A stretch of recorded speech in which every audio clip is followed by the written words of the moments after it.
Hello जय हिंद साथियों, स्वागत है आप सभी का सत्य एक्सीलेंट यूट्यूब चैनल पे। तो फाइनली आईआईटी छात्रों का ऐसा यहाँ पर नोटिफिकेशन जारी कर दिया गया जिसमें अभी भी इसका फॉर्म भरा जा रहा है। हम बात करने वाले Uttar Pradesh power corporation limited की तरफ से आई एक नई वैकेंसी के बारे में, जो कि एक गवर्नमेंट जॉब के अंतर्गत यहाँ पर जारी किया गया। कोई आपके अप्रेंटिसशिप के तौर पर ये वैकेंसी नहीं निकाली गई है, तो वीडियो को आप बिल्कुल पूरा देखिएगा। जैसे कि आप ये नोटिफिकेशन देख सकते हैं, Uttar Pradesh power corporation limited की तरफ से जारी किया गया, जो कि ऊपर साफ तौर पे लिखा भी गया है। ध्यान रखिएगा, बहुत सारे छात्रों का ये कहना होता है कि सर सबसे पहले आप ये बता दीजिए ये किस राज्य के छात्र फॉर्म को अप्लाई कर पाएंगे। तो मैं आपको बता देता हूं, ये उत्तर प्रदेश और अन्य राज्यों के भी छात्र फॉर्म को अप्लाई कर पाएंगे, जिसमें अन्य राज्यों के लिए कुछ शर्तें रखी गई। लेकिन आप उत्तर प्रदेश के रहने वाले तो आपको किन सीटों पर अप्लाई करना है, और अदर राज्य के आप हैं तो आपको किन सीटों पर अप्लाई करना है, ये सारी जानकारी मैं आपको देने वाला हूं। जैसे कि आप यहाँ पर नीचे आएंगे तो आपको सबसे पहले यहाँ पर सीट की संख्या दिखाया गया है,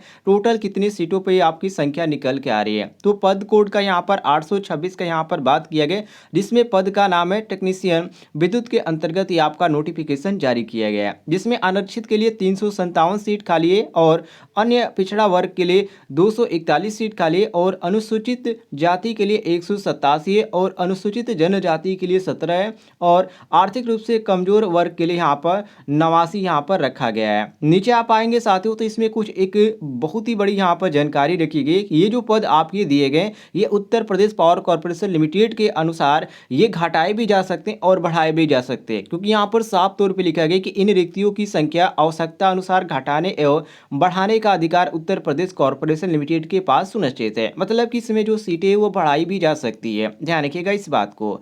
इसमें जो आपका एग्जाम कराया जाएगा वो सीबीटी एग्जाम कराया जाएगा। ऑनलाइन परीक्षा आपकी होगी, सीबीटी परीक्षा होगा, और यदि आप एग्जाम निकाल देते हैं तो आपका इसमें सिलेक्शन हो जाएगा। इसके बाद यहाँ पर बात करते हैं कि इसमें आपको कितना फीस देना पड़ेगा और किन ट्रेड के छात्रों के लिए आपकी वैकेंसी निकल के आ रही है। मैं आपको बता देता हूँ, यहाँ पर देखिए, केंद्र और राज्य सरकार या किसी अन्य विभाग की सेवा से निष्कासित व्यक्ति उपरोक्त पदों हेतु आए नहीं, मतलब कि आप किसी भी आप गवर्नमेंट जॉब पहले ही कर चुके किसी भी पद के अनुसार, तो आप दोबारा इस फॉर्म को अप्लाई नहीं कर सकते, चाहे आप केंद्र के अनुसार जॉब किए या राज्य के अनुसार जॉब किए। इसको आप ध्यान रखिएगा।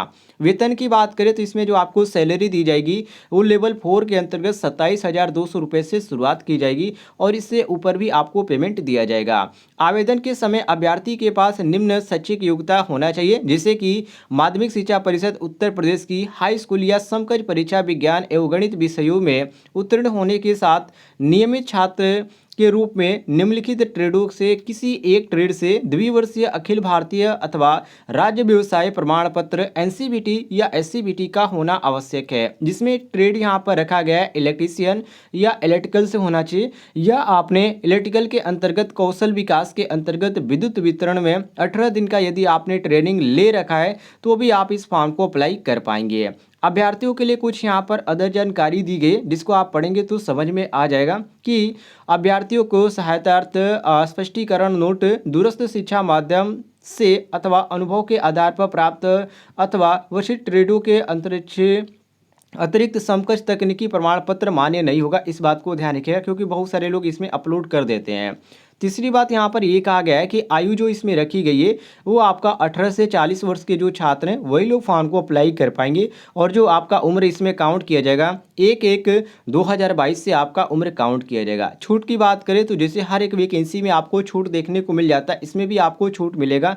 जो छात्र यहाँ पर ओबीसी के अंतर्गत आते हैं उनके लिए यहाँ पर 3 वर्ष की छूट है, और जो छात्र एससीएसटी के अंतर्गत आते हैं उनके लिए यहाँ पर 5 वर्ष की छूट रखी गई। इसको आप ध्यान रखिएगा। नीचे आप जैसे ही आ जाएंगे यहाँ पर आपको अदर जानकारी भी देखने को मिल जाते इस वैकेंसी के अनुसार कि इसमें आप फॉर्म को अप्लाई करना चाहते हैं तो कितना आपको पेमेंट देना पड़ेगा। देखिए, यदि आप अनुसूचित जाति व अनुसूचित जनजाति उत्तर प्रदेश के मूल निवासी है तो आपको 826 रुपये देना पड़ेगा, और किसी आप अन्य श्रेणी के अंतर्गत आते हैं और अन्य राज्य के अनुसार आप फॉर्म को अप्लाई करें तो आपको 1104 ₹40-80 यहाँ पर देना पड़ेगा, इसको ध्यान रखिएगा।